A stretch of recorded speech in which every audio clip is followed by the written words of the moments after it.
आज हम बात करेंगे लुईस संरचनाओं के बारे में। लुईस संरचना एक ऐसा तरीका है जिससे हम अणुओं के बीच इलेक्ट्रॉनों की व्यवस्था को समझ सकते हैं।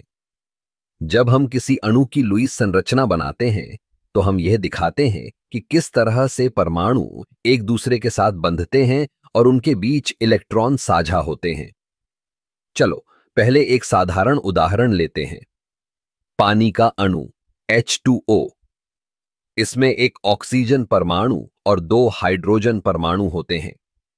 ऑक्सीजन के पास 6 वैलेंस इलेक्ट्रॉन होते हैं, जबकि हर हाइड्रोजन के पास 1। जब हम लुईस संरचना बनाते हैं तो हम ऑक्सीजन के चारों ओर 6 इलेक्ट्रॉन दिखाते हैं और फिर हाइड्रोजन के साथ बंधने के लिए 2 इलेक्ट्रॉन साझा करते हैं। इस तरह हमें एक बंधन मिलता है और पानी का अणु बनता है। अब लुईस संरचना बनाने के लिए कुछ चरण होते हैं। पहले हमें यह पता करना होता है कि अणु में कुल कितने वैलेंस इलेक्ट्रॉन हैं। फिर हम सबसे कम इलेक्ट्रॉन वाले परमाणु को केंद्र में रखते हैं। उसके बाद हम बाकी परमाणुओं को उसके चारों ओर रखते हैं। अंत में हम इलेक्ट्रॉनों को जोड़ते हैं ताकि सभी परमाणुओं के पास पूर्ण ऑक्टेट हो सके। एक और उदाहरण लेते हैं, कार्बन डाइऑक्साइड CO2। कार्बन के पास 4 वैलेंस इलेक्ट्रॉन होते हैं और ऑक्सीजन के पास 6। जब हम इसकी लुईस संरचना बनाते हैं तो कार्बन को केंद्र में रखते हैं और ऑक्सीजन को उसके दोनों तरफ। फिर हम बंधन बनाने के लिए इलेक्ट्रॉन साझा करते हैं।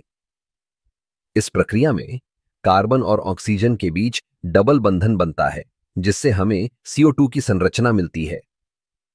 लुईस संरचनाओं का एक और महत्वपूर्ण पहलू है कि वे हमें यह समझने में मदद करती हैं कि अणु की ज्यामिति कैसी होगी। जैसे कि अगर हम NH3 यानी अमोनिया की लुईस संरचना बनाते हैं तो हमें पता चलता है कि यह एक त्रिकोणीय पिरामिड जैसी संरचना बनाएगा। यह इसलिए होता है क्योंकि नॉन बॉन्डिंग इलेक्ट्रॉन जोड़े भी स्थान लेते हैं। एक मजेदार तथ्य यह है कि लुईस संरचनाएं केवल सरल अणुओं के लिए नहीं होती। हम जटिल अणुओं के लिए भी इन्हें बना सकते हैं। जैसे कि जब हम बेंजीन की लुईस संरचना बनाते हैं तो हमें एक साइक्लिक संरचना मिलती है जिसमें डबल बंधन और सिंगल बंधन का एक पैटर्न होता है। तो लुईस संरचनाएं न केवल हमें अणुओं की संरचना समझने में मदद करती हैं, बल्कि यह भी बताती हैं कि अणुओं के बीच बंधन कैसे बनते हैं और उनकी भौतिक और रासायनिक गुणधर्म क्या होंगे। याद रखें, लुईस संरचना बनाना एक कला है और जैसे जैसे आप अभ्यास करेंगे आप इसे और बेहतर तरीके से समझ पाएंगे। तो अगली बार जब आप किसी अणु की संरचना देखें तो उसकी लुईस संरचना बनाने की कोशिश करें।